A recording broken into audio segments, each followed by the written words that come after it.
नमस्कार मित्रांनो, आज आपण पाहणार आहे आषाढी एकादशी का साजरी करतात.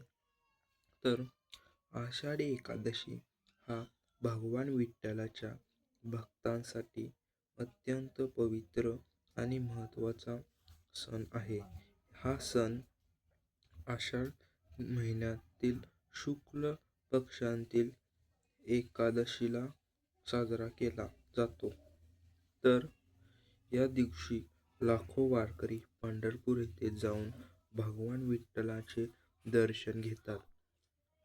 पौराणिक कथेनुसार भक्त पुंडलिकाच्या भक्तीमुळे भगवान विष्णूने विठ्ठलाच्या रूपात पंढरपूरमध्ये वास केला.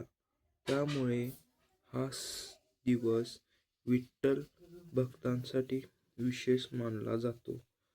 आषाढी एकादशीला भक्त उपवास करतात, भजन, कीर्तन आणि नामस्मरण करतात. हा सण आपल्याला भक्ती, श्रद्धा आणि संयम आणि चांगल्या कर्माचा संदेश देतो. तर हा व्हिडिओ कसा वाटला मला नक्की कमेंटमध्ये सांगा.